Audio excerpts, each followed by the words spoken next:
Saviez-vous qu'il existe un groupe d'îles au nord de l'Écosse appartenant au Royaume-Uni qui souhaite devenir une partie de la Norvège à la place? Ils ont déjà un drapeau à croix nordique, donc ils pourraient facilement rejoindre la Norvège. Ce n'est pas courant qu'une région veuille intégrer un autre pays. Parfois ils veulent l'indépendance, mais un vrai transfert de territoire, je ne pense pas. Pas encore. L'idée que les îles Orcades pourraient un jour revenir à la Norvège revient régulièrement dans les gros titres et les débats politiques locaux. Alors pourquoi est-ce le cas? Et y a-t-il une réelle possibilité qu'elles deviennent une partie de la Norvège? Les îles Orcades forment un archipel d'environ 70 îles, mais seulement une vingtaine sont habitées. Situées au large de la pointe nord de l'Écosse continentale, elles comptent un peu plus de 22 000 habitants. Bien qu'administrées par le Royaume-Uni et rattachées à l'Écosse, leur géographie est plus tournée vers la mer que vers l'intérieur. Les Orcades sont plus proches de la Norvège que de Londres. Ces mers ont historiquement constitué un lien plus facile avec la Scandinavie qu'avec les Highlands écossais. Voyages, commerce et culture se sont développés autour de la mer du Nord au fil de l'histoire.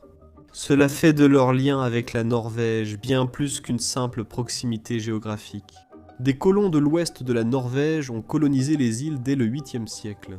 Et vers 875, les Orcades sont devenues une partie du royaume de Norvège, gouverné par des comtes nordiques, sous la couronne norvégienne.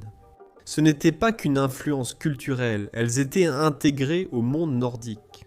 Le vieux norrois fut parlé des siècles, et la plupart des noms de lieux des Orcades sont nordiques. Kirkwall, Stromness, Sandai, Lorlois, propriété et structure sociale suivaient aussi les coutumes nordiques. Les îles étaient dirigées depuis la Scandinavie pendant plus de 500 ans, bien plus longtemps que les Orcades n'ont été écossaises à ce jour. Il est important de noter qu'ils n'ont pas choisi de devenir écossais. Et en même temps, l'Écosse n'a pas eu besoin de les conquérir. Elles ont changé de main suite à un accord de mariage dynastique. En 1468, Christian Ier a donné les îles Orcades et aussi les Shetland en gage pour la dot de sa fille. Lorsqu'elle a épousé Jacques III, la dot n'a jamais été payée en totalité, et l'Écosse a simplement gardé les îles. Un transfert complet n'était pas prévu. Il a eu lieu car le paiement n'a pas été fait en totalité. Pour les Orcadiens, les îles ont juste été mises en gage, non cédées, et la Norvège pourrait théoriquement les récupérer en payant la dette.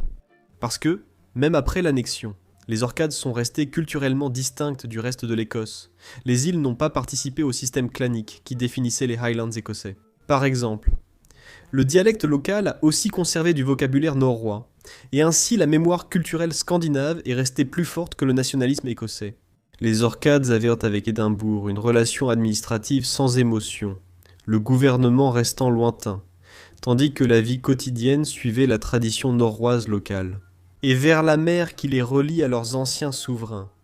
Et cette distance perdure jusqu'à aujourd'hui. À l'époque moderne, des appels à renforcer les liens avec la Norvège émergent lors de périodes d'incertitude politique, notamment autour de l'indépendance de l'Écosse. Ces discussions, plus symboliques que sécessionnistes, révèlent de vrais problèmes, comme le sentiment de négligence d'Édimbourg et de Londres. Un désir d'autonomie, une admiration pour la vie en Norvège et le sentiment que les intérêts des Orcades diffèrent de ceux de l'Écosse. Aucun vote ni référendum n'a jamais eu lieu. Je ne crois pas qu'il y ait eu beaucoup d'initiatives politiques pour que les îles rejoignent la Norvège. Parce que la loi britannique n'autorise aucun mécanisme légal pour qu'un territoire fasse sécession et rejoigne un autre pays. Cependant, des références à une adhésion à la Norvège apparaissent dans des déclarations politiques et des commentaires dans les médias. Certains affirment qu'elles sont seulement symboliques ou comparatives, sans viser un réel transfert de territoire. Mais je suppose qu'il faudrait aller là-bas et demander aux gens s'ils préféreraient être norvégiens ou écossais ou britanniques. Ils ont opté pour un drapeau nordique, choisi par 53% des 200 votants lors d'un vote public. Parmi 5 options, toutes montraient une croix nordique. L'ancien drapeau était jaune avec une croix rouge. Le drapeau moderne est similaire à celui de la Norvège. Fond rouge, croix bleue, bordée de jaune, contre un liseré blanc pour la Norvège. Peut-être que c'est un symbole de la proximité souhaitée par les habitants. Les îles Shetland, autrefois norvégiennes, ont aujourd'hui aussi un drapeau nordique bleu et blanc, comme d'autres îles écossaises. Je suppose que nous devrons attendre et voir ce que l'avenir réserve aux îles Orcades.